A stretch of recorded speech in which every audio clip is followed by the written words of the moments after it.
암을 치료하려고 하면 우리 암을 치료하는 사람은 암보다 영리해야 된다고 생각을 해요.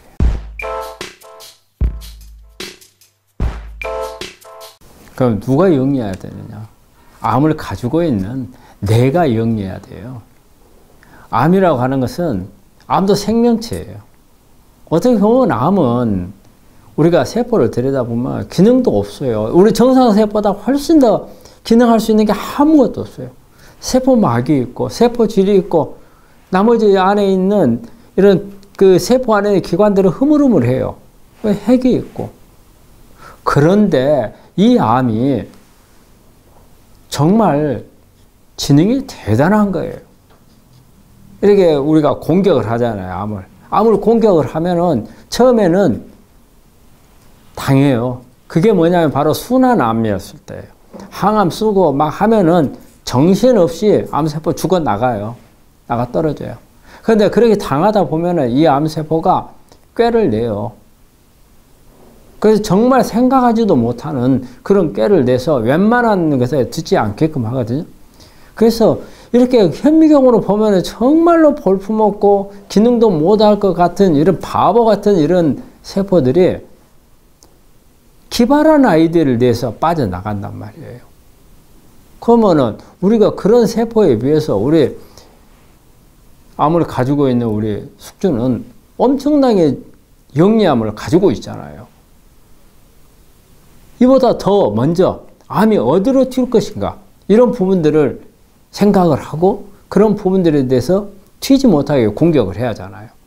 그런데 우리가 여러 가지 과학적인 방법들로 해서 요즘에는 암이 어디로 튄다는 것까지, 어떻게 튄다는 것까지, 언제 튄다는 것까지도 알아요.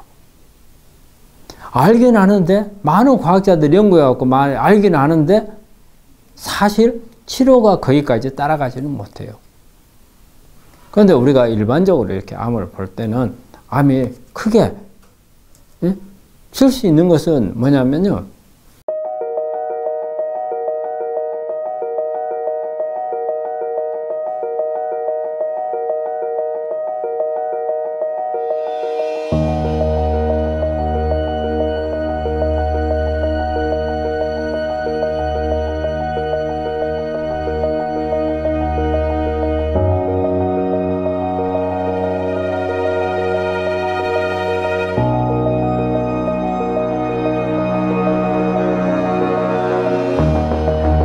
우리 약제들이 들어왔을 때 뿜어내는 거라든지 아니면은 줄기세포로 바꿔가지고 더 나쁜 환경에 살 수 있는 거라든지 이런 부분들로 이렇게 도망을 가는 길을 만드는 거거든요. 근데 그 길을 알고 있단 말이에요, 이제는.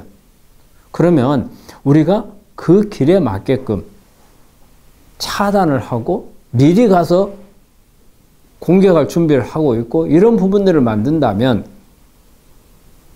암은 그만큼 치료가 쉬워지겠죠. 그래서 저는 우리 환자분들이 영리해야 된다고 생각을 해요. 영리하려면 일단은 그런 치료법 우리한테 적용을 받아야 하잖아요. 그러려면 우리 환자분들이 알아야 돼요. 알아서 미리 암보다 더 영리하게 대처를 해야 되는 겁니다. 이런 부분들은 지금은 과학적으로 다 나와요. 유전자 나와 있죠. 면역에 대해서 나와 있죠. 암이 클 수 있는 환경에 대해서 다 나와 있죠. 여러 가지 수술이나 항암이나 방사선 치료 방법들이 다 나와 있잖아요. 그런데 되게 우리 안 되는 이유가 뭐냐. 항상 뒤따라가기 때문에 그래요.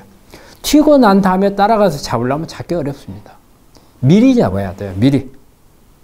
예를 들어서 이 약에 대해서 쓰였을 때 곧 내성이 생긴다 생각을 하고 미리 앞서서 보완을 해야죠. 그런데 항상 우리 치료가 뒤따라가요.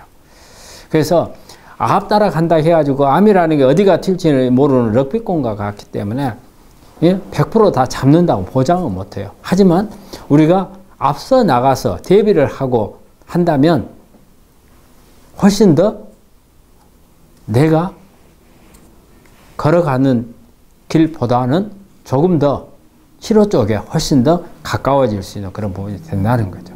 그래서 우리 암 치료에 있어서 중요한 것은 암보다 우리가 더 영리해야 된다. 이걸 말씀을 드립니다.